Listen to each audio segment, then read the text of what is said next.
Puji bagi Yang Maha Kuasa, Tuhan seluruh alam. Semoga salawat dan keselamatan tercurahkan selalu kepada Nabi dan Rasul termulia Muhammad SAW, keluarga dan sahabat-sahabatnya. Alhamdulillah, hari ini kita bisa bertemu di pertemuan ketiga dan kajian ini insya Allah akan terus rutin diadakan setiap Ahad pekan keempat di jam 11 waktu Jerman. Sayangnya juga kali ini kita masih harus bertatap muka via online karena pandemi COVID yang masih belum usai, tapi mudah-mudahan insya Allah tidak akan mengurangi pahala kita dalam pertemuan kali ini, yang insya Allah akan banyak manfaat dan ilmunya. Semoga pandemi ini cepat diangkat oleh Allah Subhanahu wa Ta'ala sehingga kita bisa bertemu secara langsung, baik yang di Bremen ataupun bila ada rezekinya suatu saat bisa bertemu juga dengan Bapak Ustadz Haris Sanusi secara langsung. Amin. Sebelumnya, perkenalkan nama saya Adit, saya mahasiswa di Bremerhaven. Alhamdulillah ini adalah kehadiran pertama kali saya dalam kajian ini dan terima kasih banyak juga kepada semuanya yang langsung mempercayakan kepada saya untuk menjadi moderator di kajian kali ini. Adapun agenda hari ini setelah pembukaan nanti ada tahsin yang akan dibawakan oleh Bapak Iskandar, kemudian ada materi yang diambil dari kitab Al-Hikam oleh Ibnu Athaillah yang akan dipimpin oleh Bapak Ustadz Haris Sanusi. Dan terakhir, dan selanjutnya ada tanya jawab, dan kemudian ada doa, dan ada penutup. Mungkin sekarang Bapak Ustadznya belum masuk nih ya. Bapak Haris Sanusi, Assalamualaikum Pak, selamat datang. Assalamualaikum warahmatullahi wabarakatuh, Pak Adit Abdi. Ya, saya moderator kali ini dengan saya Adit, mahasiswa di Bremerhaven. Biasanya dengan Mas Rifki, kali ini saya yang menggantikan. Alhamdulillah. Bagaimana kabarnya Pak Ustadz? Alhamdulillah, kalau di sana dingin karena cuaca, mungkin di sini dingin karena ada AC. Ya. Hati-hati masuk angin, Pak. Siap. Oke, mungkin bisa langsung aja kali ya. Kali ini tuh, sebentar, materi yang diambil dari kitab Al-Hikam oleh Ibnu Athaillah. Benar, Ustaz? Oke. Silakan Bapak Ustadz Haris Sanusi bisa. Ada yang mau di-share enggak, coba? Oh, jadi kajian rutin ini merupakan kajian rutin tiap Ahad pekan keempat jam 11 pagi menjelang siang. Sedangkan ada juga kajian tematik yang diadakan setiap Ahad pekan kedua. Jadi buat para hadirin sekalian bisa dicatat di agendanya masing-masing. Nanti buat di selanjutnya ada di pekan kedua bulan depan tanggal 11 Oktober insya Allah dengan pemateri Bapak Abdul Mun'im, seorang diplomat dari KJRI Frankfurt. Jadi para hadirin silakan mengosongkan jadwalnya masing-masing. Oke, selanjutnya silakan Bapak Ustadz untuk memulai. Boleh tolong dibuka untuk screen share-nya. Oke, screen share-nya. Saya kasih ke Ustadz Hari ya ininya. Oh, boleh, silakan. Sebagai host, biar dari Ustadz bisa langsung share.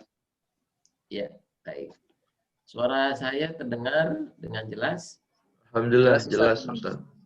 Baik. Sudah Ustadz, silakan bisa. Insya Allah. Baik. Bismillahirrahmanirrahim. Alhamdulillahirabbil alamin alladzi arsala rasulahu bil huda wa dinil haqq liyudhhirahu 'ala dini kullihi wa kafa billahi syahida. Segala puji bagi Allah yang telah mengutus rasul-rasulnya dengan hidayah, dengan petunjuk, dan juga dengan dinul haq yang memenangkan dari din yang lain. Allahumma shalli wa sallim ala sayyidina Muhammadin al-Fatih lima ughliqa wal khatimi lima sabaqa nasiril haq bil haq wa hadi ila siratikal mustaqim wa ala alihi haqqa qadrihi wa miqdarihi al-azim. Sahabat semua, kaum muslimin, kaum muslimat yang ada di bumi Allah, di kota Bremen yang dirahmati oleh Allah Subhanahu wa taala. Wahaikum jami'an di Islam. Assalamualaikum warahmatullahi wabarakatuh. Waalaikumsalam warahmatullahi wabarakatuh. Mudah-mudahan kita senantiasa ada dalam maghfirah Allah Subhanahu wa taala, senantiasa menjadi ahlul istighfar, yang beristighfar kepada Allah Subhanahu wa taala atas setiap kekhilafan, ketidaktepatan, kekeliruan, kesalahan, kekurangan, penyimpangan, dosa, maksiat yang sangat boleh jadi terjadi pada setiap pribadi kita, manusia yang memang lemah, diciptakan dalam keadaan lemah. Dan mudah-mudahan kita senantiasa ada dalam rahmat Allah Subhanahu wa taala. Dan di saat-saat pandemi seperti ini, mudah-mudahan kita semua senantiasa sehat walafiat, ada dalam kebersamaan bersama orang-orang yang kita cintai, pasangan kita, anak-anak kita, dalam lindungan Allah Subhanahu wa taala. Mari kita sama-sama memulai dengan meluruskan niat dalam forum ini. Mudah-mudahan kita senantiasa mengikhlaskan setiap niat yang kita lakukan hanya kepada Allah Subhanahu wa taala, karena innamal a'malu binniyat wa innamal likulli imri'in ma nawa. Sesungguhnya segala amal itu tergantung dari niatnya, dan semua jenis amal yang besar, yang kecil itu dilihat dari niatnya. Maka kita senantiasa mengevaluasi setiap aktivitas kita untuk melihat ke dalam hati kita, apakah niat ini untuk Allah Subhanahu wa taala, karena Allah Subhanahu wa taala, bersama dengan Allah Subhanahu wa taala, sehingga kita bisa berharap kepada Allah setelah berniat ikhlas hanya kepada Allah, berharap mudah-mudahan Allah Jalla Jalaluh menerima amal-amal kita, Allah Subhanahu wa taala membalas amal-amal kita, dan pastinya dengan balasan yang jauh lebih baik dari apa-apa yang ditakdirkan menjadi amal kita. Salawat dan salam kita sampaikan kepada junjungan mulia Nabi dan Rasul terakhir Nabi Muhammad SAW, yang dengan wasilahnya kita mengenal apa itu iman, apa itu Islam, apa itu ihsan, dan juga mengenal bagaimana kemuliaan manusia sebagai salah satu makhluk ciptaan Allah Subhanahu wa taala yang terbaik. Laqad khalaqnal insana fi ahsani taqwim. Dan karenanya kita menjadi ajak dalam menikmati hidup di dunia yang sementara ini, yang masing-masing kita punya jatah yang berbeda-beda, yang kita tidak tahu. Yang pasti sesuatu yang dekat adalah kematian, dan sesungguhnya kematian itu tidaklah tidaklah ditentukan oleh sebab-sebabnya, karena kalau kematian itu datang, dia akan datang kepada setiap kita. Tidak ada hubungannya kematian dengan pandemi atau bukan pandemi, tidak ada hubungannya dengan apakah bayi atau orang dewasa. Tidak ada hubungannya dengan kondisi damai atau perang, tidak ada hubungannya dengan kondisi apapun. Kematian itu datang karena memang sudah ajalnya. Idza jaa ajaluha yastakhiruna sa'atan wa la yastaqdimun. Dan mudah-mudahan kita mampu mengisi dengan kebaikan-kebaikan selama nafas kita masih ada, masih bisa kita lakukan aktivitas-aktivitas yang insya Allah mudah-mudahan ada dalam ridhonya Allah Subhanahu wa taala. Sahabat semua yang dirahmati Allah Subhanahu wa taala, kita bulan yang lalu membahas pasal yang pertama yang berbunyi min alamatil i'timadi 'alal amal nuqsanur raja inda wuzudi jalan. Pasal ini Saya akan share.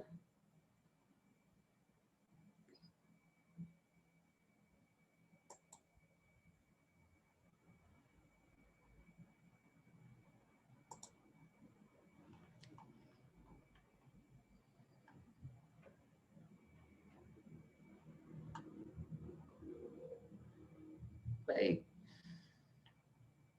Ya. Sudah tampak slide share-nya? Sudah, Sudah. Ustaz. Sudah, baik.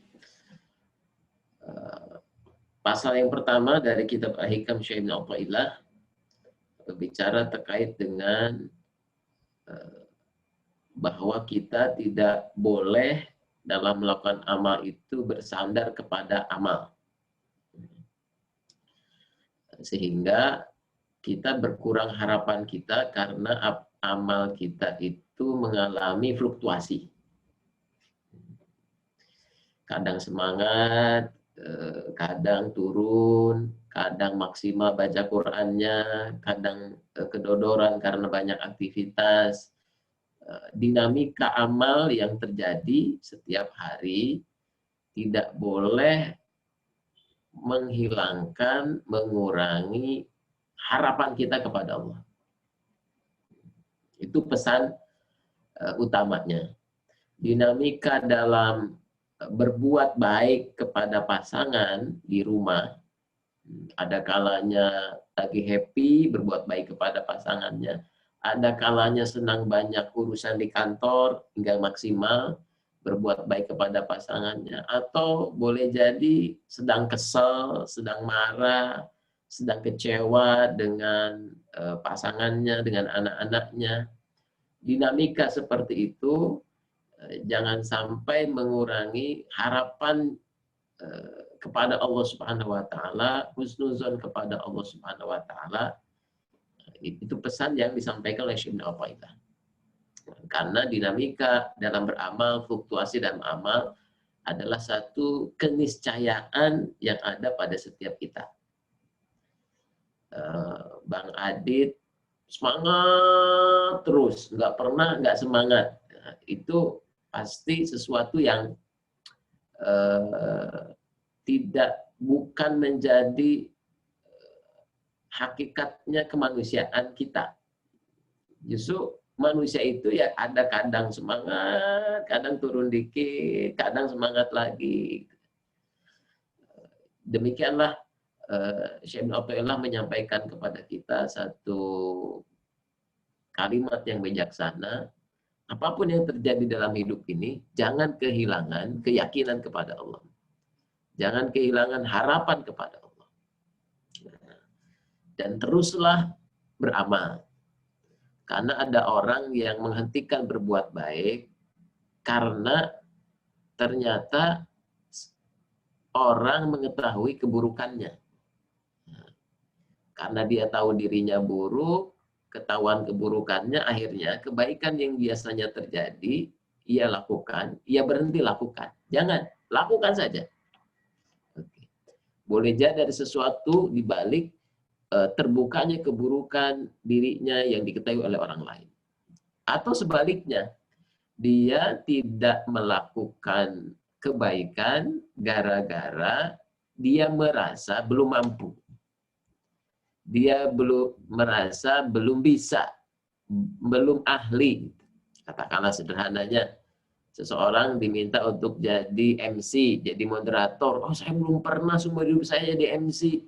Nah, saya seumur hidup saya nggak pernah jadi moderator.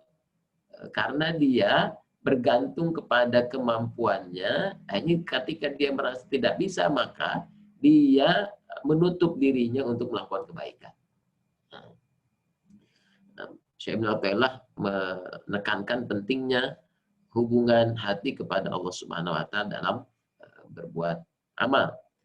Dan kita sudah membahas bahwa ada amal zahir dan ada amal batin. Amal yang dilakukan oleh zahir kita, fisik kita, yang terlihat orang lain, didengar orang lain, dan juga ada amal yang tersembunyi yang ada di dalam hati kita, dan itulah niat yang menentukan apakah amal itu diterima atau tidak.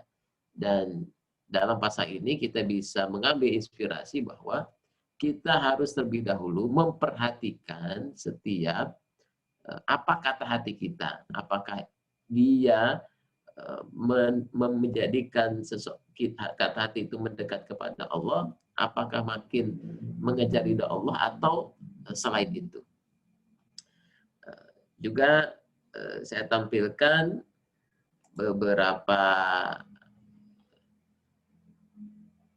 taujih Rabbani dari Al-Quran dan juga dari hadis Rasulullah SAW terkait dengan pasal yang pertama ini. Bulan yang lalu bertepatan juga majelis ini membaca surat Al-Bayyinah. Wa ma umiru illa liya'budullaha mukhlishina lahuddin. Padahal mereka tidak disuruh kecuali untuk mengabdi kepada Allah dengan memurnikan ketaatannya, mengikhlaskan ketaatannya dalam menjalani agama yang lurus ini. Jadi yang diminta oleh Allah itu pastikan ikhlas apapun yang dilakukan. Juga dalam surat Az-Zumar Allah Subhanahu wa taala berfirman, "Inna anzalna ilaikal kitaba bil haqq."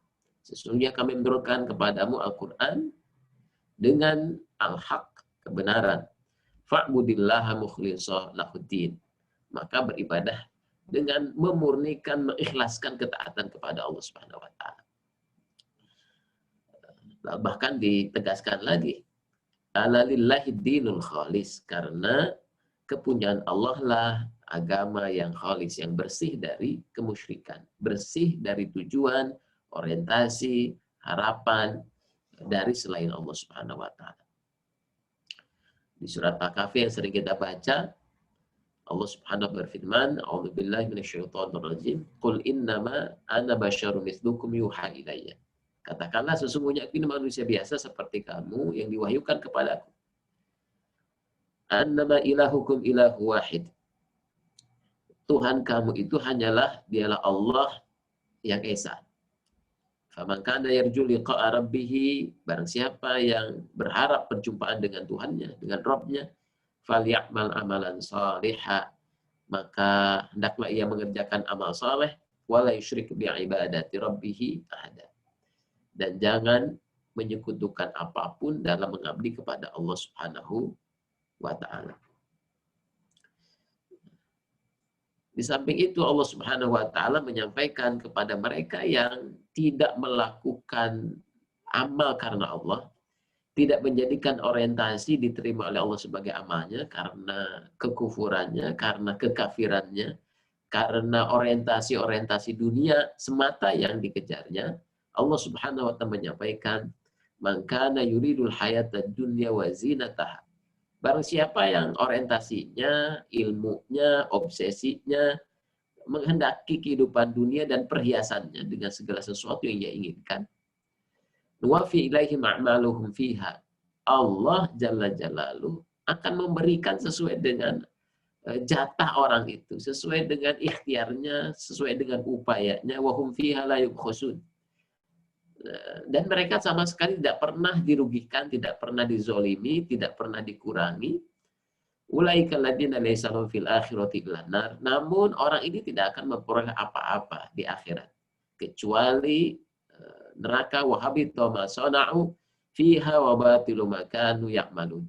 Dan sia-sialah apa yang telah mereka lakukan selama di dunia ini. Jadi setiap rekayasa, setiap perencanaan, setiap aksi yang mereka lakukan di dunia ini karena orientasinya bukan kepada Allah Subhanahu wa taala, tidak ditujukan untuk mengharapkan ridha Allah Subhanahu wa taala, jangan mereka tetap diberikan kesempurnaan pembalasannya di dunia, namun di akhirat mereka tidak mendapatkan apa-apa. Bahkan nanti di yaumil akhir, setiap amal yang tidak ditujukan kepada Allah, wa qadimna ila ma amilu min amalin faja'alnahu haba'an manthura. Dan kami hadirkan setiap amal perbuatan seseorang selama di dunia, ditampilkan di akhirat, dihadapkan kepada orang ini, dan pada saat itu amal itu berubah menjadi debu-debu yang berterbangan.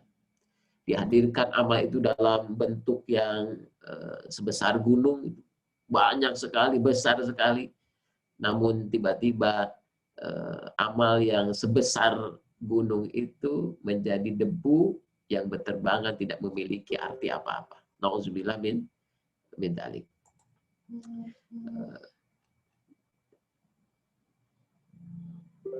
Kita bisa meniru ungkapan yang seringkali disampaikan oleh para nabi, para rasul ketika berdakwah. Dan ini diulang-ulang dalam surat Asy-Syu'ara ayat 109, 127, 145, 164, 180. Pernyataan yang jelas, tegas. A'udzubillahi minasyaitonirrajim. Wa ma as'alukum 'alaihi min ajrin. Dan aku sekali-kali tidak minta ajar, tidak minta balasan apapun, feedback apapun dari manusia, dari orang lain, dari orang yang didakwahi. In ajriya illa ala rabbil alamin. Tetapi upahku itu tidak lain hanyalah dari Allah, Tuhan sekalian alam. Dalam hadis yang sudah kita bacakan pekan yang lalu, yang sangat populer, hadis tentang niat. Bahkan dalam hadis qudsi Allah Subhanahu wa Ta'ala menyampaikan, aku sangat tidak membutuhkan persekutuan. Barang siapa yang melakukan suatu amal yang di dalam amal itu tidak ditujukan kepada Allah Subhanahu wa Ta'ala, maka aku tinggalkan ia dan aku tinggalkan amalnya. Nauzubillah min dzalik. Jadi Allah nggak butuh sama sekali setiap amal sebesar apapun kalau tidak ditujukan kepada Allah Subhanahu wa Ta'ala. Kalau tidak diniatkan kepada Allah Subhanahu wa Ta'ala. Berkeluarga, berbisnis, bekerja. Kalau salah niat, aku nggak butuh amal itu dan aku nggak butuh orangnya. Dan dia tidak mendapatkan apapun kecuali apa-apa yang memang telah dijamin untuk diberikan di dunia ini, sedangkan di akhirat tidak mendapatkan apa-apa. Bahkan pentingnya menjaga orientasi dan tujuan amal hanya kepada Allah Subhanahu wa Ta'ala. Dalam satu hadis yang lain, Rasulullah Shallallahu Alaihi Wasallam menyampaikan, ana ukhbirukum bima huwa akhwatu alaikum indi minal masih dajjal. Maka aku beritakan sesuatu yang lebih aku khawatirkan menimpa kalian dibanding fitnahnya Dajjal di akhir zaman. Padahal kita ketahui tidaklah diutus setiap nabi dan rasul kecuali menyampaikan terkait dengan ujian fitnah yang paling besar sepanjang peradaban manusia, yaitu datangnya Dajjal di akhir zaman. Dan Rasulullah SAW menyampaikan ada sesuatu yang lebih aku takuti daripada fitnah Dajjal di akhir zaman. Fitnah yang paling besar itu. Qala qulna bala. Apa itu ya Rasulullah? Rasulullah SAW mengatakan asyirkul khafi. Yaitu syirik yang tersembunyi. Ayakum ar-rajul yusolli zayin. Orang yang sholat lalu ia memperbagus sholatnya, memperindah sholatnya. Lima yaraman nazara karena dia merasa atau sedang diperhatikan orang lain. Jadi ada orang yang melakukan amal, tiba-tiba amalnya berubah jadi lebih gesit, jadi lebih rajin karena ada orientasi-orientasi selain Allah Subhanahu wa Ta'ala. Dan ini betul-betul mesti kita murnikan. Mukhlisina lahuddin. Boleh jadi ada seorang pegawai lebih semangat karena ada iming-iming bonus, katakanlah. Yang tadinya nggak ada insentif melakukan perbuatan yang sehari-hari dilakukan, tiba-tiba ada insentif, maka dia menjadi sangat semangat, dan semangat ini menutup orientasi niatnya bekerja karena Allah Subhanahu wa Ta'ala. Nah, ini perkara yang ada di dalam hati, ya, perkara hati. Juga dalam hadis riwayat Muslim, Rasulullah SAW menyampaikan, innallaha la yanzuru ila suwarikum wa amwalikum walakin yanzuru ila qulubikum wa a'malikum. Sungguhnya Allah tidak melihat rupa dan harta kalian, tetapi Ia melihat hati dan amal-amal kalian. Dan apa yang terjadi ketika seseorang tidak memperhatikan kualitas niat dalam beramalnya. Rasulullah SAW bersabda, "Man kanat dunya himmahu." Kalau orientasinya sekedar dunia, farraqallahu alaihi amrahu, maka Allah akan mencerai-beraikan urusannya. Wa ja'ala faqra baina ainaihi, dijadikan kefakiran di pelupuk matanya. Walam ya'tihi minad dunya illa ma katabalahu, dan tidak akan datang dunia kepadanya kecuali apa yang ditetapkan. Jadi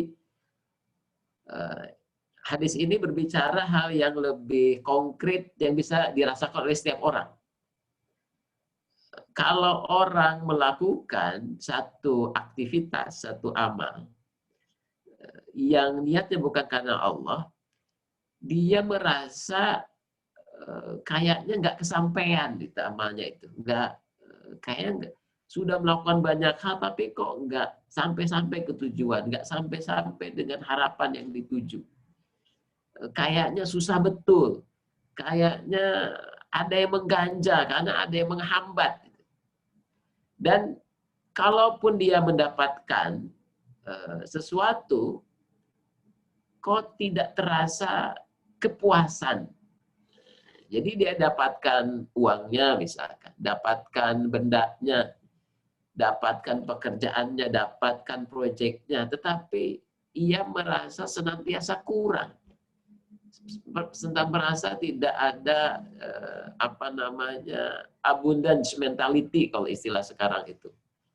Mentalitas keberlimpahan, dia merasa kurang aja. Padahal kalau dibandingkan dengan orang lain, sesungguhnya orang akan mengatakan kamu itu lebih baik loh dari dia. Tempat kerjanya, penghasilannya, katakanlah pasangannya, anaknya, tapi karena orientasinya bukan karena Allah Subhanahu wa Ta'ala, tidak ditujukan kepada Allah, yang terjadi adalah ia senantiasa merasa kurang. Dan inilah bahaya yang terjadi. Maka banyak orang yang secara zahir sesungguhnya mereka seharusnya orang paling bahagia. Tetapi ternyata setelah disaksikan, orang ini ternyata orang yang paling banyak mengeluh dalam kehidupan. Salah satu sebabnya boleh jadi orang ini belum meluruskan aktivitasnya hanya kepada Allah Subhanahu wa Ta'ala. Sebaliknya, wa man kanat akhiratu niyatuhu, barang siapa yang niatnya berbuat itu untuk kehidupan akhiratnya, jam'allahu lahu amrahu, maka Allah kumpulkan urusannya. Wa ja'ala ghina fi qalbihi, Allah akan berikan kekayaan di dalam hatinya. Wa tatu dunya wa hiya raghimah, dan dunia akan datang kepadanya dengan sendirinya. Jadi hatinya menjadi lapang, hatinya menjadi kaya, hatinya menjadi satisfied, menjadi senang, menjadi puas, dan apa yang dikejar itu datang dalam berbagai arah yang ia nggak sangka-sangka, dalam peristiwa-peristiwa yang begitu mudah. Demikianlah Allah Subhanahu wa Ta'ala memberikan aturan-aturan, ukuran-ukuran siapa yang memiliki niat lurus kepada Allah, dan barang siapa yang menyelisih niatnya justru kepada selain Allah. Dan inilah yang terjadi, yang disampaikan dalam satu hadis yang sahih. Berikutnya yang ingin saya share, sekarang kita masuk ke pasal yang kedua. Pasal yang kedua.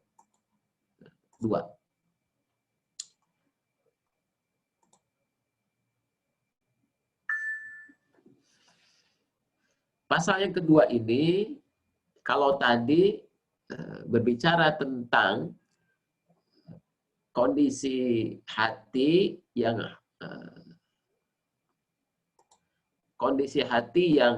mesti dijaga, senantiasa berharap kepada Allah, tidak berkurang harapannya, rojaknya kepada Allah dalam aktivitas, dinamika aktivitas amal yang dilakukan. Pasal yang kedua ini berbicara tentang aturan dan ukuran yang terjadi dalam amal-amal yang kita lakukan. lebih mudahnya berbicara tentang bagaimana kita menyikapi qada dan qadarnya Allah Subhanahu wa taala. Iradatu katajrid ma iqamatillah iyyaka fil asbab minasyahwatil khafiyah.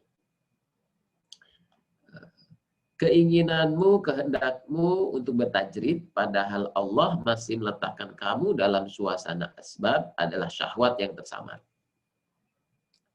Wa aridatul asbab ma iqamatillah iyyaka fi tajrid inhitatun anil himmatul aliyah. Sebaliknya keinginan kamu untuk berasbab padahal Allah telah meletakkan kamu dalam suasana tajrid berarti turun dari semangat dan tingkat yang tinggi. Bapak Ibu sekalian dirahmati Allah Subhanahu wa taala, ini ada istilah tajrid atau disebut ahlu tajrid, ada istilah ahlul asbab. Dan juga di sini ada frase terkait dengan kondisi hati seseorang dalam frase yang terakhir dalam pasal ini disebut dengan himmatul aliyah. Semangat, himmah yang sangat tinggi kepada Allah Subhanahu wa taala. Nah, contoh himmah yang tinggi itu kalau Bapak Ibu sekalian pernah umroh ya. Kalau lagi umroh, lagi haji, orang tuh semangatnya menggebu-gebu luar biasa. Jauh sebelum berangkat haji, 6 bulan sebelum berangkat haji, itu luar biasa karena himmahnya itu begitu tinggi, maka segala sesuatu terkait dengan persiapan haji dia akan penuhi. Itu namanya ia ada dalam kondisi himmatul aliyah. Sampai kopernya saja itu disimpan di bawah kasurnya, diikat, dipakein tali, beliin kuncinya dan lain sebagainya. Orang mau pergi haji itu karena himmatul aliyah itu mempersiapkannya dengan luar biasa. Itu namanya contohnya himmatul aliyah itu seperti itu. Atau ada orang yang mau nikah. Udah mau nikah, Bang Adit udah punya anak berapa Bang Adit nih? Saya masih belum nikah Pak Ustadz. Oh belum nikah. Oh iya ini saya masih kuliah. Berarti contohnya buat Bang Adit ya. Oke, boleh Pak. Jadi kalau orang tuh bersiap nikah, katakanlah dia sudah ketemu pasangannya, sudah direstui oleh ayah bundanya, dua belah pihak merencanakan hari H 6 bulan, maka semua persiapannya itu luar biasa. Mereka menunggu setiap pekannya, setiap harinya, ya, menghitung hari sampai di hari akadnya itu. Bahkan tanggalnya pun dicariin, mana tanggal yang bagus misalkan. 12 ya kan. Dicariin tanggalnya, momentum yang tepat. Kenapa? Karena orang ini ada dalam kondisi himmatul aliyah. Nah, ada orang ketika mendekat kepada Allah, beribadah kepada Allah, ia ada dalam semangat yang tinggi. Dalam pasal ini diingatkan bahwa tadi ya, itu yang pertama lihat. Yang berikutnya disebut dengan ahli tajrid. Ada ahli tajrid. Ahli tajrid itu adalah orang yang persangkaannya tadi, harapannya itu 100% kepada Allah. Jadi husnuzonnya 100% kepada Allah. Baik sangkanya kepada Allah. Dia yakin dengan janji dan jaminan Allah, yakin dengan kebaikan Allah, fokusnya adalah orang tajrid itu berpasrah sepenuhnya kepada Allah Subhanahu wa taala. Tugas yang ia perhatikan tiap hari apakah ia mampu menyempurnakan setiap proses amalnya yang ia tujukan kepada Allah. Jadi dia betul-betul pasrah. Kalau ahlu asbab ini adalah orang yang memperhatikan sebab akibat, memperhatikan hubungan logika. Itu disebut dengan ahlul asbab. melakukan upaya-upaya A supaya jadi B, melakukan kesempurnaan B supaya menjadi C. Itu namanya ahlul asbab. Ada orang yang melihat kepada asbab, ada orang yang melihat kepada tajrid. Contoh sederhana nih. Ada seorang kemarin itu viral di Indonesia itu, ada video seorang bapak, ia menjual dipan. Kasur, kayu itu, dari kayu, besar, dengan ditarik dengan gerobak, berjalan sekian belas kilometer, bahkan mungkin puluh kilometer dengan dipannya itu. Ditanya oleh seseorang, Pak, mau jual dipan ya? Ya, kata bapak ini. Ditanya oleh pewawancaranya itu, Bapak yakin bahwa ada yang mau beli dipan ini? Bapak ini mengatakan, yakin. Setiap ada yang jual, pasti ada yang beli. Lalu ditanya lagi oleh pewawancara ini, bagaimana Pak kalau tidak ada yang beli? Bapak ini mengatakan, yakin seyakin-yakinnya pasti ada yang beli. Ini namanya orang ahlu tajrid. Bapak ini melihat kepada prasangka 100% kepada Allah, harapan 100% kepada Allah, tidak lagi melihat kondisi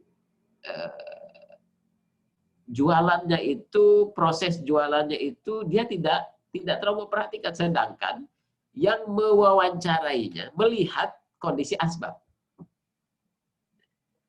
Kenapa ada pertanyaan seperti itu? Karena memang di video itu si bapak ini boleh jadi sangat lelah, capek, membawa dipan yang besar, pakai gerobak, jalan kaki. Orang yang mewawancari melihat asbab. Ini kakek ini kasihan dia bawa itu sekian belas kilometer. Ada yang beli nggak ya? Boleh jadi ada yang melihat pada sudut pandang, oh marketingnya marketing jadul misalkan. Ada yang melihat kenapa nggak pakai OLED saja? Kenapa? Nah, orang berpikir kenapa pakai OLED saja? Kenapa harus jalan ke dan sebagainya? Itu namanya orang yang berpikir pada tataran sebab akibat. Sedangkan si bapak ini ketika ditanya, dia mengatakan saya menyempurnakan ikhtiar, dan boleh jadi pada saat itu memang si bapak itu maksimal ikhtiarnya ya dorongin dipan itu yang ia bisa maksimalkan saat itu.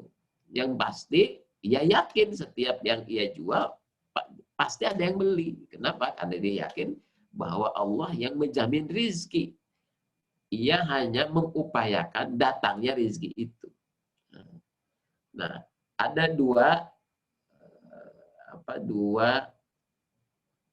jenis golongan dalam proses menjalani kehidupan. Ada ahlul tajrid, ada ahlul asbab. Dua hal ini, Syekh Ibn Abdullah menyampaikan, ada orang yang ada di track ini, ada orang yang ada di track satu lagi. Dan namun diingatkan dalam pasal ini, ada orang yang sebenarnya ahlu tajrid, ahlul asbab, tapi ia sok yakin. Nah, gitu. Kok belum nikah?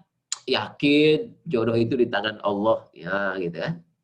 Jodoh di tangan Allah. Tapi dia di malam hari ketika sendirian berdoa, ya Allah, kok gini-gini banget nasib saya nih.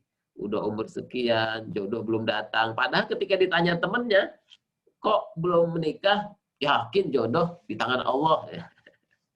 Ada orang yang merasa dirinya ahli tajrid, padahal sebenarnya dia terkategori ahlul asbab. Kenapa? Karena tadi, bantuin saya dong.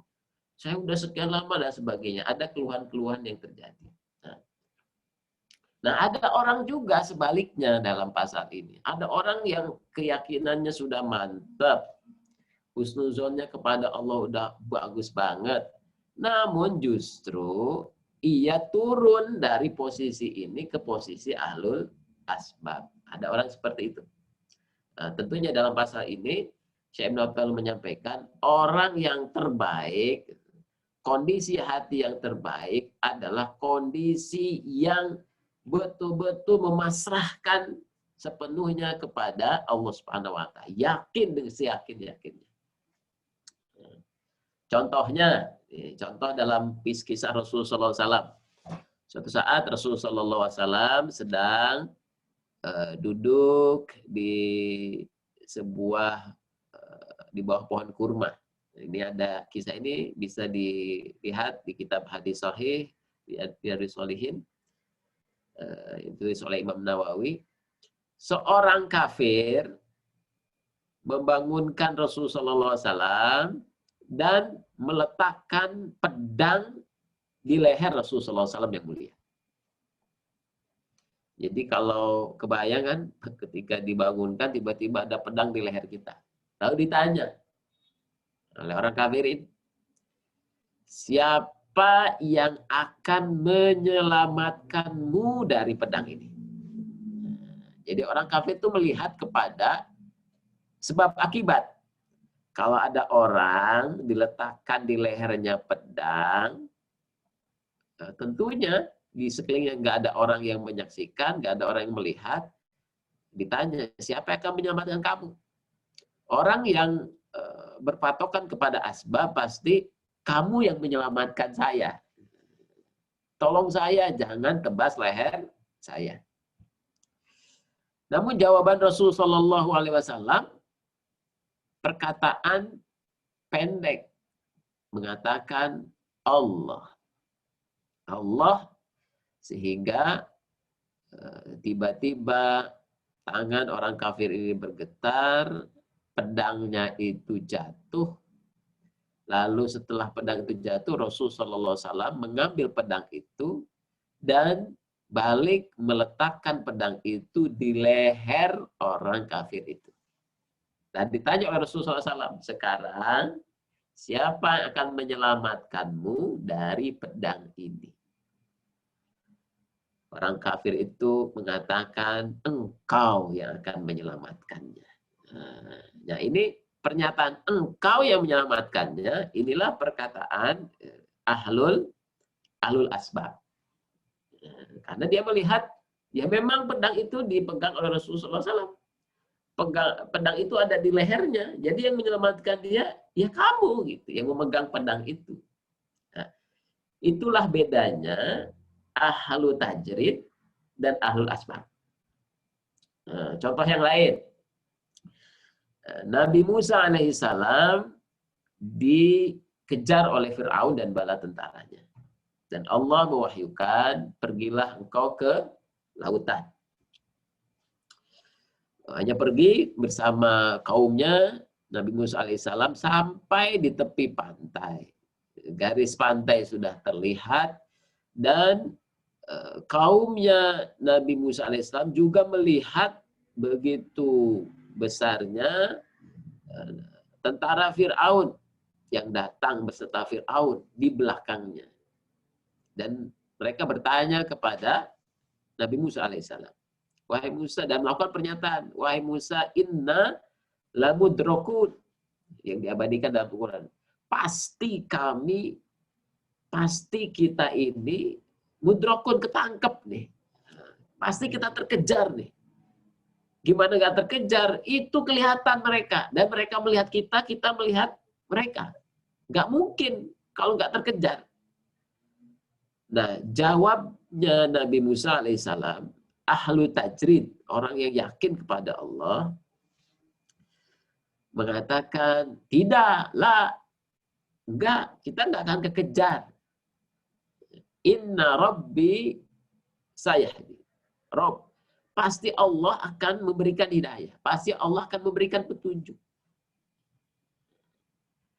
Jadi kalau kita ada pada kondisi seperti itu dan katakanlah seseorang menjadi pemimpinnya, dia pasti akan kalut, akan cemas, takut. Kenapa? Dikejar oleh musuh. Dan ada di tepi pantai. Sampai Allah akhirnya memerintahkan kepada Nabi Musa alaihissalam untuk memukulkan tongkat itu ke laut. Dan terbelah laut itu. Jadi itu kondisi tajrid dan kondisi asbab. Dan ini adalah kondisi orang dalam mengarungi kehidupan di dunia ini.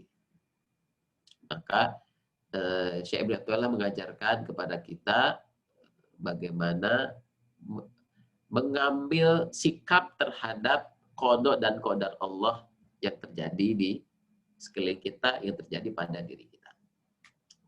Baik, sebelum saya lanjutkan, ahlul asbab ini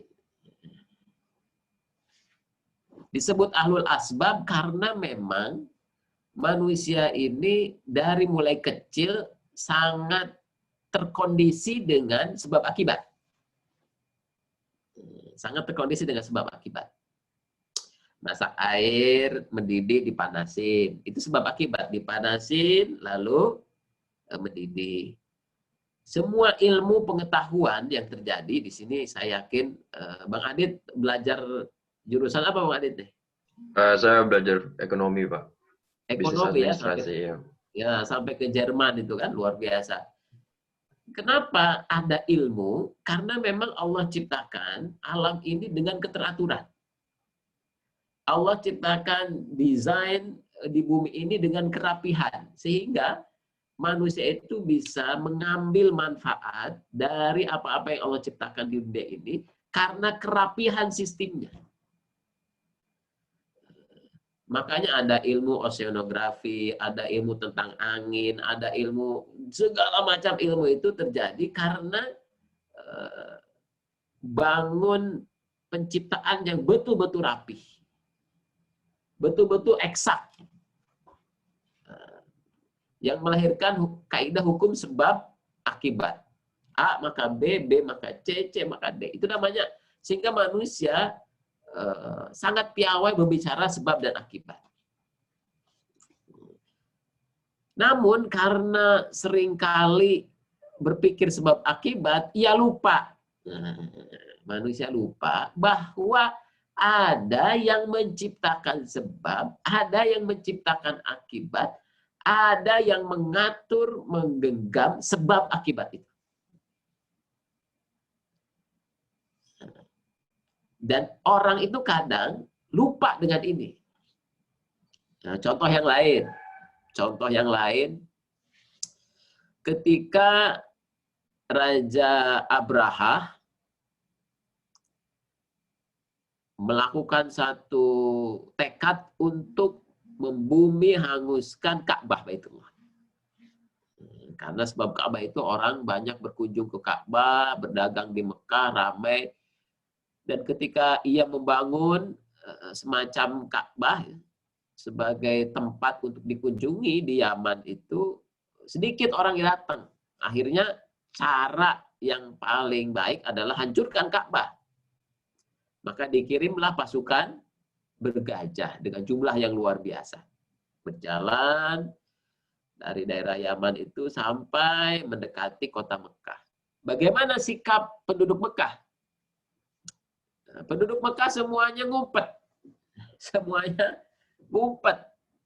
Nggak mau melakukan pembelaan terhadap Ka'bah itu. Karena mereka tahu niatnya memang menyerang, meratakan Ka'bah itu. Sampai-sampai kan kakeknya Nabi Muhammad SAW diambil sapi-sapinya oleh Abraha ini. Akhirnya lalu ketika ditanya dalam dialog kepada Raja Abraha, meminta kakeknya itu sapi-sapi yang diambilnya. Ketika ditanya, kalau kamu pingin, kalau engkau pingin menghancurkan Ka'bah, Ka'bah itu punya pemiliknya, bukan saya. Tapi kalau kamu ambil sapi saya, itu sapi milik saya, tolong diberikan kepada saya. Kalau kamu memang punya niat dengan Ka'bah, itu ada pemiliknya. Dan kamu akan berurusan dengan pemiliknya. Dan turunlah surat Al-Fil. A'udzubillahi minasyaitonirrajim. Alam tara kaifa fa'ala rabbuka bi ashabil fil. Perhatikanlah oleh kamu bagaimana Allah Subhanahu wa taala memperlakukan pasukan bergajah itu. Lam yaj'al kaidahu fi tadlil wa arsala alaihim tayran ababil tarmihim bihijaratin min sijil faj'alahum ka'asfin ma'kul. Niatan, rencana yang disusun oleh Raja Abraha dan pasukan gajah itu menjadi sirna. Salah satu tadaburnya Bapak Ibu sekalian, ada orang boleh jadi melihat dan mendengar cerita tentara bergajah yang akan menghancurkan Ka'bah ini, sekedar melihat Allah Maha Kuasa, Allah Maha Besar, dan Allah menghancurkan tentara bergajah. Itu satu tadaburnya. Ada juga tadabur yang lain. Bahwa bagaimana mungkin kira-kira Bang Adit, kalau ditanya kepada anak kecil, menang mana burung kecil dengan gajah yang besar? Jawabannya apa tuh? Kalau pakai logika, gajah yang besar, Pak. Gajah yang besar. Itu namanya ahlul asbab. Orang akan berpikir gajah itu yang menang, burung itu yang kalah. Gak mungkin burung mengalahkan gajah. Mustahil. Dalam logika, mustahil. Tetapi Allah memberikan kisah ini kepada kita semua, dan suratnya pendek, namanya besar, ya, namanya besar, Al-Fil, gajah. Bahwa burung yang kecil bisa menjadi tentara Allah untuk menghancurkan tentara dengan gajah-gajahnya yang besar itu. Karena Allah memiliki kehendak. Allah menggenggam urusan, Allah yang menciptakan sebab, Allah pula yang menciptakan akibat.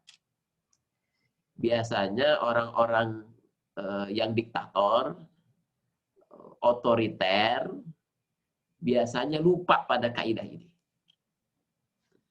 Kenapa? Karena dia menganggap saya punya pasukan yang besar, saya punya logistik yang besar, saya punya rencana yang keren, saya punya keberanian yang luar biasa. Tetapi mereka lupa bahwa mereka ada di jalan tirani, di jalan otoritarianisme. Allah bisa menjadikan mereka takluk dengan sesuatu yang tidak pernah mereka pikirkan sama sekali. Kenapa? Karena yang berlaku dalam kehidupan ini hukum Allah, dan hukum sebab akibat adalah bagian dari hukum Allah Subhanahu wa taala. Oke. Apa yang terjadi kepada orang yang ahlu tajrid? Ini sikap yang terjadi. Kepada ahlu tajrid, dia punya kondisi dalam dirinya itu taslim namanya. Kalau bahasa Al-Quran itu, walahu aslama man fis samawati wal ardh. Milik Allah lah semua, telah berislamlah, telah tunduk patuh semua yang ada di langit yang bumi kepada Allah Subhanahu wa taala. Ia yakin, ia percaya dengan pengaturan janji jaminan Allah, ia husnuzon kepada Allah, walaupun pada saat sama dia tidak melihat sebab-sebab dan akibat-akibat terhadap situasi-situasi atau masalah-masalah yang dihadapinya. Tapi ia tidak mau kehilangan harapan besarnya kepada Allah, keyakinannya kepada Allah, dan keberpasrahannya kepada Allah Subhanahu wa taala. Nah, itu namanya sikap ahlu tajrid. Sedangkan sikap ahlul asbab yang memperhatikan hukum sebab dan akibat adalah asyakur. Mereka menyempurnakan syukur kepada Allah dengan nikmat-nikmat yang telah ada pada diri mereka dan mereka mendayagunakannya sesuai dengan apa yang bisa mereka akali dengan hukum sebab akibat. Dan syukur itulah yang akan menambah nikmat Allah yang lain. Jadi itu dua sikap dari ahlul tajrid yang berpasrah dan ahlul asbab yang bersyukur. Dua-duanya baik dalam menghadapi qada dan qadar Allah Subhanahu wa taala. Namun ada orang yang sudah menjadi ahlu tajrid jangan sampai turun kedudukannya menjadi ahlul asbab. Contoh misalkan kalau orang sakit kena COVID-19. Vaksinnya ada atau belum? Obatnya udah ada belum? Belum ada ya. Dan kalau standar WHO kan kalau ketemu vaksin itu bertahan 1 tahun menurut informasi. Sehingga kalau ada vaksinasi COVID-19 itu harus serentak seluruh dunia. Supaya apa? Supaya virus COVID-19 ini bisa tanda petik dimusnahkan dari muka bumi karena vaksinnya berjalan serentak. Tapi kalau katakanlah negara tertentu duluan, negara miskin belakangan, itu COVID nggak akan hilang-hilang. Itu hukum sebab akibat menghilangkan virus yang dikenal dengan istilah vaksinasi. Dapat serentak. Itu asbab. Kalau orang kena COVID, apa obatnya ya? Pasti orang mencari, ilmu akan mencari. Oh, belum ada vaksinnya, diteliti. Pakai uji klinis 1, uji klinis 2, uji klinis 3. Ketemunya 1 tahun. Itulah ahlul asbab. Kenapa kita melakukan itu? Ya karena kita mensyukuri nikmat sehat. Supaya nggak kena, maka kita cari antisipasinya. Kita bikin antibodinya melalui vaksin itu. Sedangkan orang ahlu tajrid, ia yakin mau pandemi, tidak pandemi, ada corona, nggak ada corona, yang menyembuhkan itu Allah. Yang menyembuhkan itu Allah. Tugas saya memuliakan kehidupan yang Allah beri, maka saya pakai masker karena Allah, saya physical distancing karena Allah, saya cuci tangan karena Allah, saya mengikhtiarkan semua protap kesehatan karena Allah, saya mengkonsumsi suplemen kesehatan karena Allah. Jadi orang ahlu tajrid itu melakukan itu karena ia menjaga amanah kemuliaan kehidupan yang Allah berikan kepadanya. Jadi dia melakukan itu bukan karena takut, bukan karena cemas, bukan karena khawatir, tapi karena memang Allah menghendaki saya hidup di zaman yang ada pandeminya. Maka saya ikuti apa yang dikatakan, disabdakan Rasulullah SAW. Larilah engkau seperti engkau lari dari singa. Pisahkanlah binatang yang sehat dengan binatang yang sakit. Dan itulah pesan Rasulullah SAW kepada kita dalam menghadapi pandemi. Oke. Jadi dua hal yang diterapkan menjadi ahlul tajrid dan ahlul asbab. Demikian, jazakumullah khairan katsira. Kalau ada pertanyaan, mangga silakan. Kalau ada tambahan, jazakumullah khairan katsira. Kita tutup. Saya tutup sementara dengan Assalamualaikum warahmatullahi wabarakatuh. Waalaikumsalam warahmatullahi wabarakatuh. Alhamdulillah tadi materinya banyak sekali, manfaat dari Bapak Ustadz. Semoga bisa diaplikasikan ke dalam diri kita semua dan jadikan kita semua muslim atau muslimah yang lebih taat. Untuk selanjutnya mungkin dari para hadirin ada yang ingin bertanya, bisa langsung lewat kolom komentar di bawah atau cukup dengan raise hand bisa menanyakan langsung. Nanti Bapak Ustadz mau pertanyaannya dikumpulkan dulu atau mau langsung dijawab? Langsung saja, boleh. Langsung aja, oke. Ayo dipersilakan para hadirin yang mau bertanya.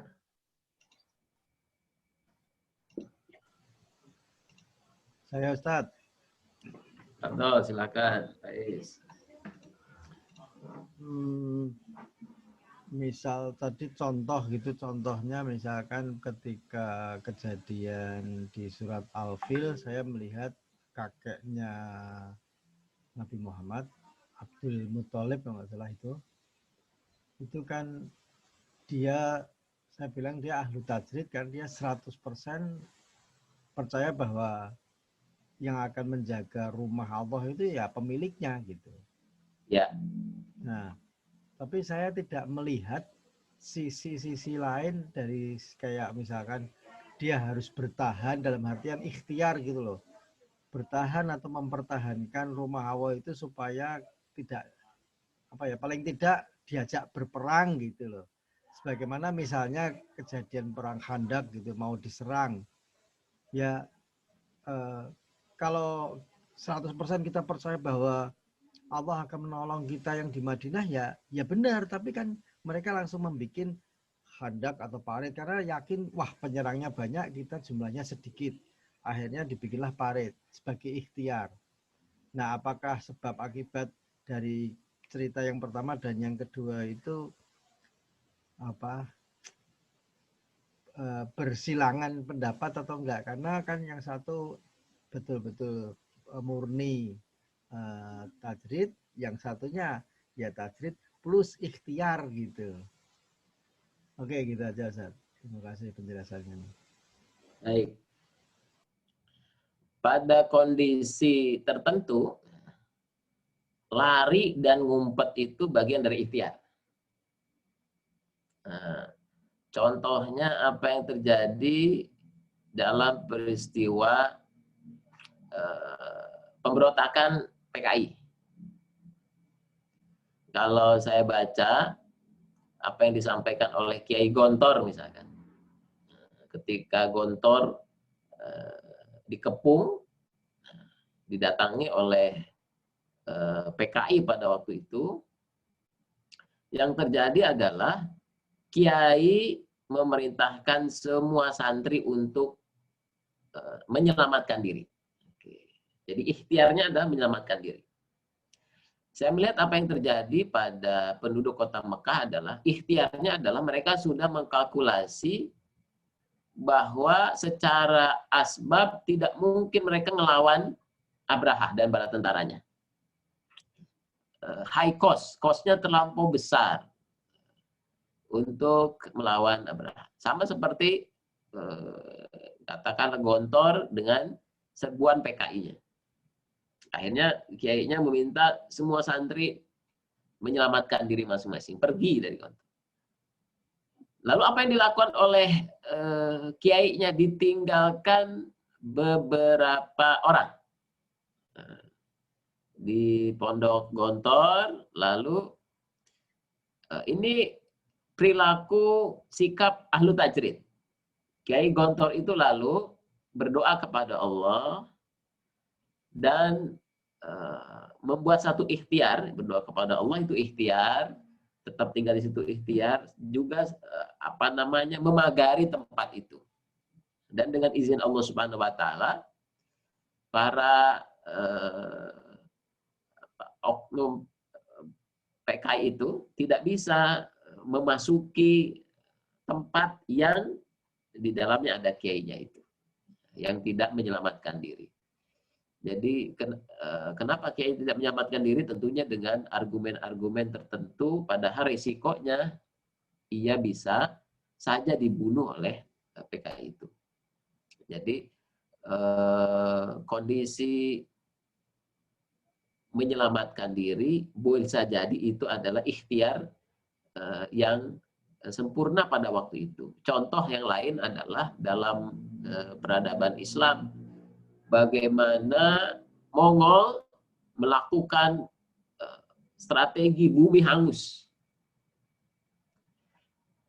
Tentara Mongol membunuh anak kecil, wanita, binatang, ternak, membakar ladang di setiap tempat yang ia datangi. Itu bayangkan waktu itu, sehingga akhirnya Cina pun membuat tembok Cina untuk memberikan garis batas terhadap serangan Mongol. Itu ikhtiarnya. Tapi Baghdad hancur, Tibriz hancur, Bukhara hancur, Samarkand hancur, wilayah India katakanlah saat ini hancur terus sampai ke wilayah Anatolia. Itu dibumi hanguskan oleh Genghis Khan dan bala tentaranya. Sehingga kaum muslimin sebagian ikhtiarnya adalah menyelamatkan diri. Nah, maka sebagian suku-suku kabilah-kabilah Turki menyelamatkan diri sampai ke Anatolia. Dan ini adalah salah satu bentuk ikhtiar. Kadang hijrah itu lari dalam niatan menyelamatkan diri adalah bagian dari ikhtiar. Atau berdiam diri bisa jadi bentuk ikhtiar. Karena situasi kondisi yang dihadapi seseorang tiap orang. Boleh jadi di kantor, saya seringkali mendapatkan kondisi-kondisi ya, ada murid, kepala keuangan di anak BUMN, ada dalam tekanan, ada diminta untuk melakukan satu yang jelas melanggar aturan dan sebagainya. Sikap-sikap ikhtiar yang dilakukan, tiap orang bisa beda-beda. Tiap orang bisa beda-beda. Namun yang perlu digarisbawahi adalah di dalam penjelasan ini ada orang yang memang sudah imannya kuat, ada pada kondisi ahlu tajrid, ada orang yang ada di wilayah ahlul asbab sehingga ikhtiar-ikhtiar manusiawi, kesempurnaan perencanaan, kesempurnaan tindakan secara hukum sebab akibat harus dilakukan. Jadi kedua-duanya ini memang tidak untuk kita pilih satu, lalu yang satu ditinggal. Enggak. Kedua ini dilakukan secara bareng-bareng. Disejarkan bareng-bareng. Hanya Syekh Ibn Athaillah menyampaikan nasihat. Wahai orang yang sudah ada pada kondisi ahlu tajrid, jangan sampai justru engkau turun dari ahlul asbab. Itu yang dipesankan. Karena sebagian besar orang, tentunya kita semua setiap hari ada pada wilayah ahlul asbab. Mengupayakan sebab-sebab keduniawian, sebab akibat untuk mendapatkan sesuatu yang kita inginkan seperti itu. Wallahu a'lam bil muradi. Ini ada pertanyaan dari chat. Terkadang kita, silakan di Bang Adit. Ada chat atau ada yang bertanya, enggak? Ya, ini atau Pak Is ada yang masih mau ditanyakan lagi atau tadi udah selesai, cukup sampai di situ? Udah jelas kok. Oke, alhamdulillah. Oke, jazakallahu khairan. Selanjutnya ini ada pertanyaan dari Reza. Assalamualaikum Ustadz. Izin bertanya, terkadang kita secara teori kita yakin bahwa semua kembali kepada Allah. Akan tetapi aplikasi ketika menghadapi kenyataan hidup, realita yang ada, respon alami kita mengeluh seakan-akan kita tahu akibat ke depannya seperti apa. Bagaimana bisa menjaga hati dan pikiran ini untuk tetap seperti yang kita pahami secara konsep, untuk selalu yakin pada Allah Subhanahu wa taala. Dimohon nasihatnya Ustaz. Jazakallahu khairan. Baik. Pondasi dari ahlu tajrid dan ahlu kasab adalah iman. Bagian iman yang mana? Al-imanu biqadari khairihi wa syarihi. Yaitu iman kepada qada-qadar Allah Subhanahu wa taala, baik itu menurut kita baik ataupun buruk menurut pandangan manusia. Nah, makanya pondasi ilmu terkait dengan takdir ini yang menjadikan seseorang itu tadi akhirnya mampu memilih sikap tidak mengeluh, mampu menjaga hati dan pikirannya. Kenapa? Karena ia meyakini bahwa hidupnya itu diatur, bukan mengatur. Hidupnya itu Allah yang jamin, bukan dia yang jamin. Hanya kadang-kala orang itu lupa karena saking kuatnya ilmu sebab akibat yang ia jalani setiap hari. Makanya ketika kita akan menuliskan terkait dengan ini. Oke. Saya akan menyampaikan bahwa segala sesuatu itu punya aturan dan ukuran. Itu dulu yang kita pahami. Bahwa apapun saja yang terjadi di dunia ini punya aturan dan ukurannya. Nah, aturan ukuran ini saya nukil bahasa yang disampaikan oleh Buya Hamka. Mudah-mudahan Allah Subhanahu wa taala memberikan cahaya di kubur beliau dan dilapangkan. Nah, dalam memahami takdir ini, oke, saya belum share screen ya, mohon maaf. Saya share screen dulu. Ya. Yang perlu kita pahami bahwa segala sesuatu ada aturan dan ukurannya. Aturan ukurannya ini sangat-sangat halus, sangat detail, sangat seimbang, balance, sangat eksak, dan itu hanya diketahui oleh Allah Subhanahu wa taala. Fi ilmillah. Kita mengupayakan agar apa yang kita lakukan itu sesuai dengan aturan-aturan dan ukuran-ukuran yang dipahami oleh manusia sebagai ilmu pengetahuan. Itu yang dalam kaidah iman kepada takdir, iman itu ada 4 bagian untuk bisa memahaminya. Yang pertama al-ilmu, yang kedua al-khalqu, yang ketiga al-masyiah, yang keempat al-kitabah. Kalau kita bisa memahami 4 ini, mudah-mudahan kita tidak menjadi galau, putus asa, cemas, takut, mengeluh ketika kondisi-kondisi yang hard ya, kondisi-kondisi yang berat yang menimpa kita. Kejadian-kejadian tidak kita kehendaki justru terjadi kepada kita. Sesuatu yang kita hindari justru datang kepada kita. Nah, justru disinilah pentingnya hati itu senantiasa ada dalam kondisi iman terhadap qadarnya Allah Subhanahu wa taala. Yang pertama,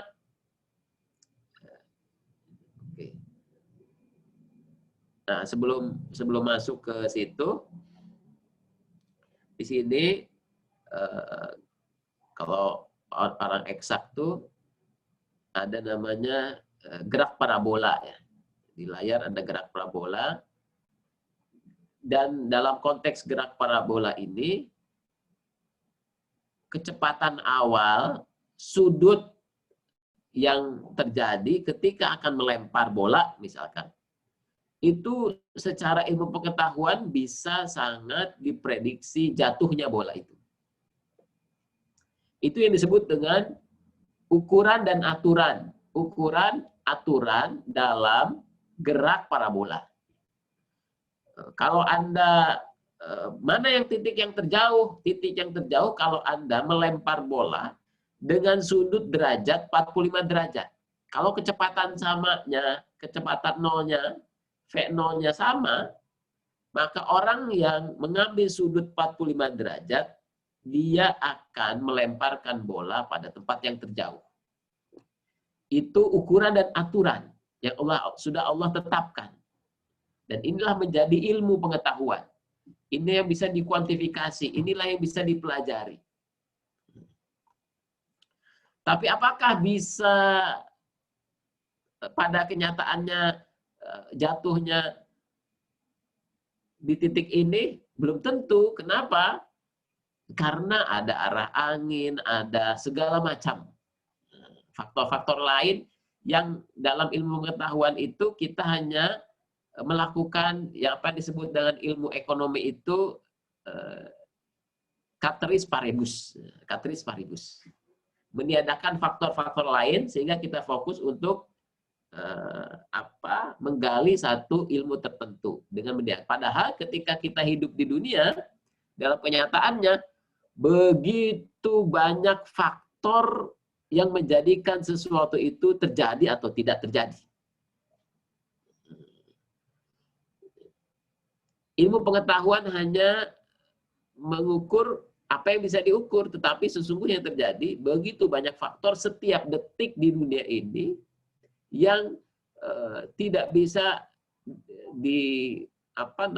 menjadi parameter pada saat mengambil satu keputusan tertentu. Nah, itulah keterbatasan manusia. Maka disinilah ketika manusia ada dalam titik keterbatasan ilmu pengetahuannya, disinilah kita membutuhkan iman kepada Allah Subhanahu wa Ta'ala. Yang membuat manusia itu jadi tenang, jadi tidak cemas, tidak takut, tidak khawatir, tidak galau, tidak mengeluh. Inna kulla syai'in khalaqnahu biqadar. Sesungguhnya kami menciptakan segala sesuatu menurut ukuran. Wa khalaqa kulla syai'in faqaddarahu taqdira, dan dia telah menciptakan segala sesuatu dan dia Allah menetapkan ukuran-ukurannya dengan serapih-rapihnya. Masya Allah. Wa inna min syai'in illa indahu bimiqdar, dan tidak ada sesuatu pun melainkan pada sisi kamilah khazanah, dan kami tidak menurunkannya melainkan dengan ukuran tertentu. Jadi Masya Allah Bapak Ibu sekalian, dalam tubuh kita ini berjalan aturan dan ukuran Allah. Kapan rambut uban kita tumbuh, ada di mana, sebelah mana, berapa kecepatannya, pada umur berapa, itu ada ukuran dan aturannya. Dan karenanya bisa lahir ilmu pengetahuan. Ini definisi iman, salah satunya wa tu'minu bil qadri khairihi wa syarihi. Iman kepada yang baik menurut pandangan manusia maupun yang buruk. Sampai orang itu tidak menjadi mengeluh ketika ia tahu tidak beriman salah seorang dari kalian hingga dia beriman kepada qadar baik dan buruknya dari Allah, hingga yakin bahwa apa yang menimpanya tidak akan luput darinya, serta apa yang luput darinya tidak akan menimpanya. Masya Allah. Ini namanya ahlu tajrid nih kayak gini. Satu sisi ia melihat qada dan qadar Allah, baik yang buruk, dan pada sisi yang lain akhirnya dengan keyakinan kepada qada dan qadar Allah, ia yakin bahwa apa yang menimpanya pasti nggak luput darinya. Dan apa yang luput darinya pasti tidak akan menimpanya. Ini sampai pada kedalaman ilmu dan hikmah seperti ini. Bahkan dalam hadis yang lain, kullu syai' biqadr, segala sesuatu ada ukuran dan aturannya. Hattal ajazu, sampai kelemahan wal kais, kepintaran. Sama-sama belajar di kelas yang sama, dengan guru yang sama, di jam yang sama, dengan jumlah pelajaran yang sama, tetapi ketika dites, ujian hasilnya beda. Penangkapannya beda. Ada yang ini udah belajar, ada yang nggak belajar, segala macam. Sampai-sampai segala sesuatu ditakdirkan, sampai kelemahan juga kepintaran. Nah, maka Bang Reza dan sahabat kaum muslimin rahimakumullah, yuk kita belajar terkait dengan qada dan qadar Allah Subhanahu wa taala, kaidah-kaidahnya, sehingga kita tidak galau, cemas atau khawatir. Nanti kita akan lanjutkan. Silakan. Ada pertanyaan atau tambahan sebelum saya lanjutkan?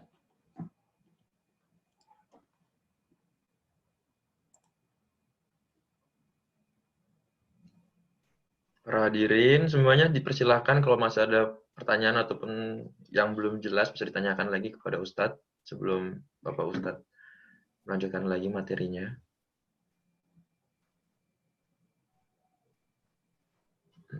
Masya Allah, ini udah hampir maghrib ya di sini. Tinggal 6 menit lagi di Jakarta. Nggak terasa Ustadz ya, Masya Allah.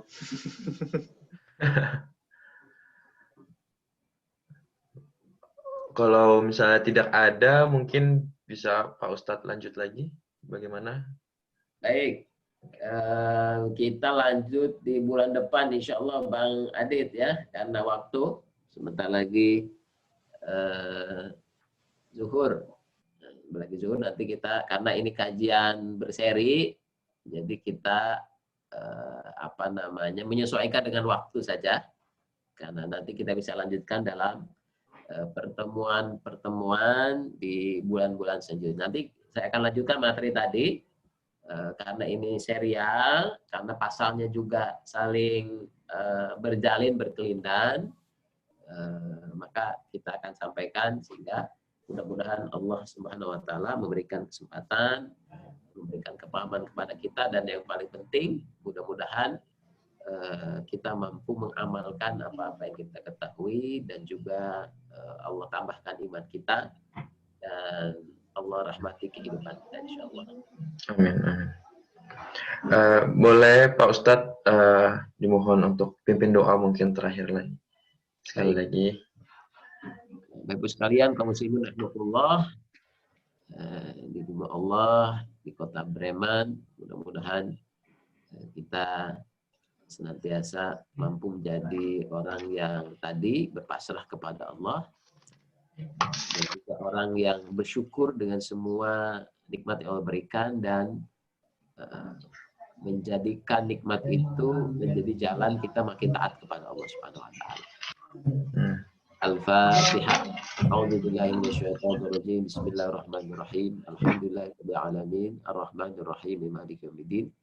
Iyyaka na'budu wa iyyaka nasta'in. Ihdinas siratal mustaqim, siratal ladzina an'amta 'alaihim ghairil maghdubi 'alaihim waladdallin. Qulillahumma malikal mulki tu'til mulka man tasha wa tanzi'ul mulka mimman tasha wa tu'izzu man tasha wa tudhillu man tasha bi yadikal khair innaka 'ala kulli syai'in qadir. Tulijul laila fil nahari wa tulijul nahara fil laili wa tukhrijul hayya minal maiti wa tukhrijul maita minal hayy wa tarzuqu man tasha'u bighairi hisab. Allahumma shalli wa sallim ala sayyidina Muhammad wa ala alihi wa sahbihi ajma'in. Allahumma shalli wa sallim ala sayyidina Muhammadin al-Fatih lima ughliqa wal khatimi lima sabaqa. Nasiril haqq bil haqq wa hadi ila siratika mustaqim wa ala alihi haqqa qadrihi wa miqdarihi azim. Wahai Allah yang Maha menciptakan, wahai Allah yang menciptakan langit-langit dan bumi, wahai Allah yang menciptakan apa-apa yang ada di langit dan apa-apa yang di antara langit dan bumi, wahai Allah yang memberikan takdir pada segala sesuatu, wahai Allah yang menetapkan ukuran-ukuran pada segala sesuatu, wahai Allah yang menetapkan aturan-aturan pada segala sesuatu, wahai Allah yang menghidupkan yang mati, wahai Allah yang mematikan yang hidup, wahai Allah yang mempergilirkan siang dan malam, wahai Allah yang menciptakan waktu, wahai Allah yang menciptakan, mempergilirkan musim, wahai Allah yang maha kuasa atas segala sesuatu. Jadikanlah kami orang-orang yang senantiasa beriman kepada kekuasaan-Mu ya Allah, kepada kerajaan-Mu ya Allah, di mana kami ada dalam siang dan sore hari dalam kerajaan-Mu ya Allah. Amsayna wa amsal mulku lillah walhamdulillah la syarikalah wa ilaihi nusyur. Amsayna ala fitratil Islam wa kalimatil ikhlas wa ala dini nabiyina Muhammadin sallallahu alaihi wasallam wa ala millati abina Ibrahim hanifa wa ma kana minal musyrikin. Wahai Allah, berikan kepada kami takdir yang baik, dan jadikan kami senantiasa beriman kepadamu atas setiap takdir yang menimpa pada diri kami, baik itu baik dalam pandangan kami maupun buruk dalam pandangan kami. Wahai Allah, jadikan apapun yang menimpa kami tidak kehilangan tidak menghilangkan harapan kami kepadamu, tidak menghilangkan husnuzon kami kepadamu, tidak menghilangkan keyakinan kami kepadamu, tidak menghilangkan prasangka baik terhadap janji dan jaminanmu dan kasih sayangmu yang Engkau lah yang maha benar, Engkau lah yang maha baik, Engkau yang maha indah. Ya muqallibal qulub, tsabbit qulubuna ala ta'atik. Duhai Allah yang memalingkan, balikan hati kami hanya senantiasa kepada-Mu.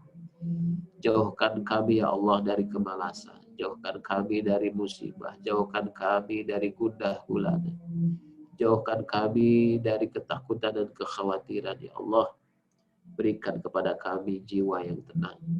Duhai Allah, lindungi kami dan keluarga kami dari musibah, fitnah, wabah ya Allah. Allahumma inna nas'aluka ridhaka wal jannah wa na'udzubika min sakhatika wan nar. Allahumma yassir umurana wa hasin maqasidana. Duhai Allah, permudah yang sulit ya.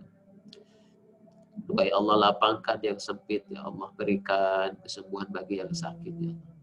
Cerdaskan akal pikiran kami ya Allah. Berikan hidayah bagi mereka yang tersesat ya Allah.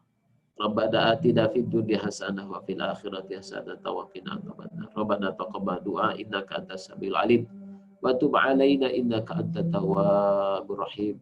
Wa sallallahu ala sayyidina Muhammadin wa ala alihi washabihi wasallam. Subhana rabbika rabbil izzati amma yasifun. Wassalamun ala mursalin walhamdulillahi rabbil alamin. Terima kasih banyak kepada Pak Ustadz Haris Sanusi dan juga para hadirin, bapak-bapak, ibu-ibu, teman-teman sudah meluangkan waktunya hari ini. Mudah-mudahan duduk-duduknya kita kali ini menjadi taman surga tempat Allah memberi rahmatnya, menaungkan malaikat-malaikatnya dengan menyebutkan nama-nama kita dengan bangganya pada makhluk surga kelak. Amin. Selesai sudah mungkin agenda hari ini, dan mungkin saya perlu tambahkan sekali lagi informasi kepada para hadirin untuk kajian selanjutnya. Ini merupakan kajian rutin tiap Ahad pekan keempat di jam 11 pagi menuju siang, dan juga ada juga kajian tematik setiap Ahad pekan kedua, yang mana selanjutnya akan diadakan pada tanggal 11 Oktober dengan pemateri Bapak Abdul Mun'im, seorang diplomat dari KJRI Frankfurt. Mungkin bisa disiapkan agendanya masing-masing. Jadi ya, mungkin itu semua. Mari sama-sama kita tutup dengan baca hamdalah, alhamdulillah, istighfar, astagfirullah, dan disempurnakan dengan kafaratul majelis. Subhanakallahumma wa bihamdi, asyhadu an la ilaha illa anta, astaghfiruka wa atubu ilaik. Sekian dari saya, makasih semua. Semoga semua dalam keadaan sehat semua, amin. Amin. Terima kasih. Terima kasih semuanya. Terima kasih Pak Ustadz. Sama-sama. Terima kasih Pak Ustadz. Terima kasih Adi. Terima kasih. Terima kasih bapak-bapak, ibu-ibu semua. Sama-sama Adi.